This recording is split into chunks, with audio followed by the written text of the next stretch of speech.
ಬೆಳಗಾವಿ ಅಧಿವೇಶನಕ್ಕೆ ದಿನಗಣನೆ ಶುರುವಾಗಿದೆ. 2.5 ವರ್ಷ ಪೂರೈಸಿರುವ ಸರ್ಕಾರವನ್ನ ಕಟ್ಟಿಹಾಕಲು ಮೈತ್ರಿ ಪಕ್ಷ ರಣತಂತ್ರ ರೂಪಿಸಿವೆ. ಸಿದ್ದು ಡಿಕೆಶಿ ಕುರ್ಚಿ ಕದನದ ನಡುವೆ ಅಭಿವೃದ್ಧಿ ಅಸ್ತ್ರ ಬಿಡಲು ಬಿಜೆಪಿ ಜೆಡಿಎಸ್ ಸಜ್ಜಾಗಿದೆ. ಈ ಕುರಿತು ಒಂದು ರಿಪೋರ್ಟ್ ಇಲ್ಲಿದೆ. ರಾಜ್ಯದಲ್ಲಿ ಬಿಜೆಪಿ ಮತ್ತು ಜೆಡಿಎಸ್ ಫುಲ್ ಆಕ್ಟಿವ್. ಸಿಎಂ ಕುರ್ಚಿ ಕದನ, ಲಾಭ ಪಡೆಯಲು ಮೈತ್ರಿ ಪಕ್ಷ ಸಜ್ಜು. ಸದನದಲ್ಲಿ ಸರ್ಕಾರವನ್ನ ಕಟ್ಟಿಹಾಕಲು ರಣತಂತ್ರ.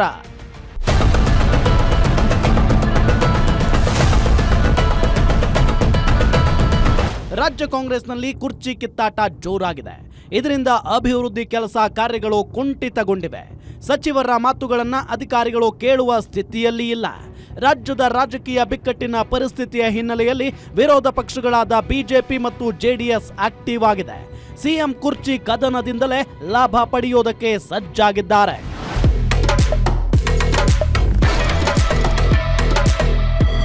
ಇದೇ ಡಿಸೆಂಬರ್ 8ರಿಂದ ಬೆಳಗಾವಿಯಲ್ಲಿ ಅಧಿವೇಶನ ಪ್ರಾರಂಭ ಆಗ್ತಾ ಇದೆ. ಅಧಿವೇಶನದಲ್ಲಿ ಸರ್ಕಾರವನ್ನ ಕಟ್ಟಿಹಾಕಲು ವಿಪಕ್ಷಗಳು ಭರ್ಜರಿ ತಯಾರಿ ನಡೆಸುತ್ತಿವೆ. ಇಂದು ಆರ್ ಅಶೋಕ್, ಎಚ್.ಡಿ. ಕುಮಾರಸ್ವಾಮಿ ನೇತೃತ್ವದಲ್ಲಿ ಸಮನ್ವಯ ಸಮಿತಿ ಸಭೆ ನಡೆಸಲಾಗಿದೆ. ಸದನದಲ್ಲಿ ಕಾಲಹರಣ ಮಾಡದೆ ಸಂಪೂರ್ಣ ಅವಧಿಯನ್ನ ಸರ್ಕಾರದ ವಿರುದ್ಧ ಪ್ರಹಾರ ಮಾಡಲು ಬಳಸಿಕೊಳ್ಳಬೇಕು ಅಂತ ನಿರ್ಧಾರ ಮಾಡಿದ್ದಾರೆ.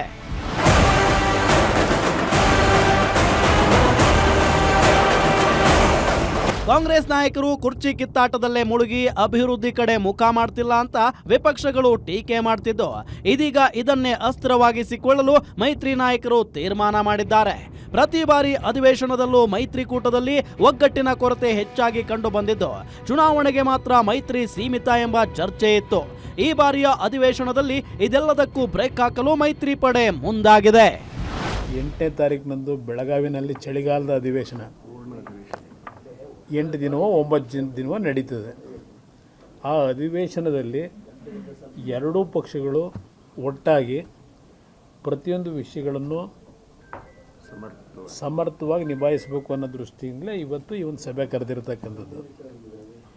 ವಿಶೇಷವಾಗಿ ಉತ್ತರ ಕರ್ನಾಟಕ ಭಾಗದ ಜನರಲ್ಲಿರ್ತಕ್ಕಂಥ ಭಾವನೆ, ಬೆಳಗಾವಿ ಅಧಿವೇಶನಕ್ಕೆ ಬರ್ತಾರೆ, ಕಾಟಾಚಾರದ ಅಧಿವೇಶನ ಮಾಡೋಗ್ತಾರೆ.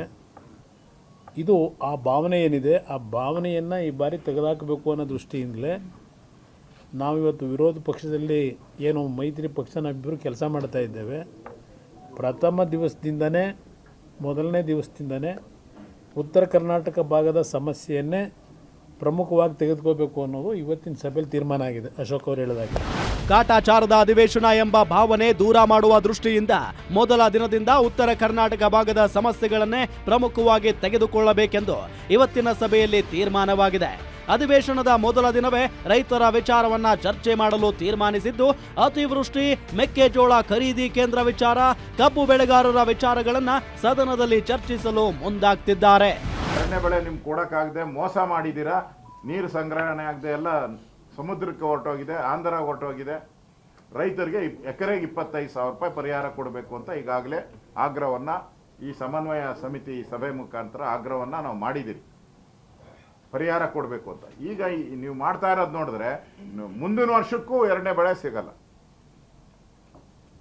ಮಳೆಗಾಲ ಮಾರ್ಚ್ ಏಪ್ರಿಲಲ್ಲಿ ಮಳೆಗಾಲ ಶುರು ಆಗ್ತೈತೆ, ನೀರು ಸಂಗ್ರಹಣ ಆಗಿದ್ದೆಲ್ಲ ವಾಪಸ್ ಹೋಗ್ತಾ ಇದ್ದಾರೆ, ಆಂಧ್ರ ಹೊರಟೋಗ್ತೈತೆ. ಆದ್ದರಿಂದ ಈ ಸರ್ಕಾರ ಉತ್ತರ ಕರ್ನಾಟಕಕ್ಕೆ ದ್ರೋಹ ಬಗ್ದಿದೆ. ಇದರ ವಿಚಾರವನ್ನು ಚರ್ಚೆಗೆ ಮೊದಲನೇ ದಿನನೇ ಇದನ್ನ ಉತ್ತರ ಕರ್ನಾಟಕ ಮತ್ತು ಫ್ಲಡ್, ಕಬ್ಬು ಬೆಳೆಗಾರದು ಏನು ಹಾನಿ ಆಯಿತು, ಸುಮಾರು 200ಕ್ಕೂ ಹೆಚ್ಚು ಟ್ರ್ಯಾಕ್ಟರ್ಗಳನ್ನು ಟ್ರ್ಯಾಕ್ಟರ್ ಸುಟ್ಟಾಕಿದ್ರು.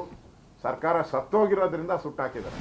ಒಟ್ನಲ್ಲಿ ನಾಯಕತ್ವ ಬದಲಾವಣೆ, ಸಚಿವ ಸಂಪುಟ ಪುನರ್ರಚನೆ ಎಂದು ಅಧಿವೇಶನಕ್ಕೆ ತಯಾರಿ ಮಾಡಿಕೊಳ್ಳದೆ ಮಗ್ನರಾಗಿರುವ ಕೈ ನಾಯಕರನ್ನ ಕಟ್ಟಿಹಾಕಲು ಮೈತ್ರಿ ಪಕ್ಷಗಳು ನಿರ್ಮಿಸಿರುವ ಚಕ್ರವ್ಯೂಹವನ್ನ ಸಿದ್ದರಾಮಯ್ಯ ನೇತೃತ್ವದ ಸರ್ಕಾರ ಯಾವ ರೀತಿ ಭೇದಿಸುತ್ತದೆ ಎಂಬುದೇ ಕುತೂಹಲವಾಗಿದೆ.